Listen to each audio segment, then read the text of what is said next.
Johannes en zijn vrouw Anouk Rossier binnen de nieuwe eigenaars van camping Botniaheim in Den Bosch. Voor haar en beiden is het een totaal nieuwe uitdaging.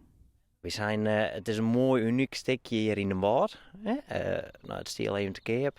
En het lijkt ons wel een hele mooie uitdaging om mensen zien te laten hoe mooi deze omgeving is. Ze hebben een aantal redenen om deze stap te zetten. We worden dus Noord-Friesland wat meer op elkaar te zetten.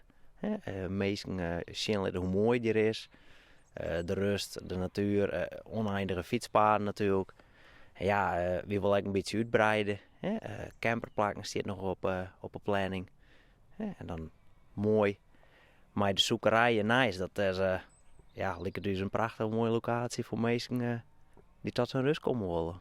Ook voor de toekomst binnen ze nog heel wat van plan. Het is eigenlijk wat kwaad natuurlijk in april begint het seizoen al. We hadden nog correct aan. Dus ja, we moeten nu van die eens uitvinden. Bij mensen behoefte aan gaan natuurlijk. En dan kunnen we komen hier plannen campagne maken om uit te breiden en misschien dingen van naaien.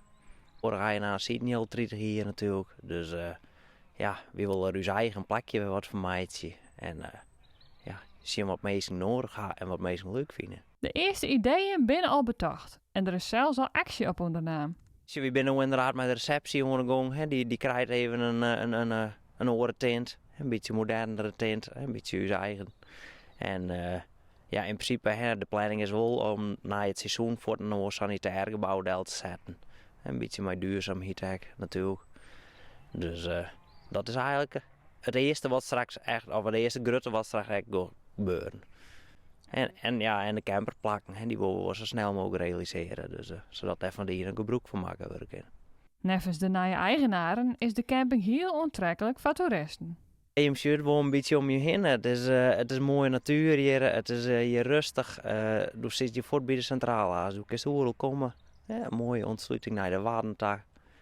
Dokkum. Nou, ik net de 14. Prachtig mooi. En ja, dat vinden mensen uit het zuiden denk ik echt heel mooi.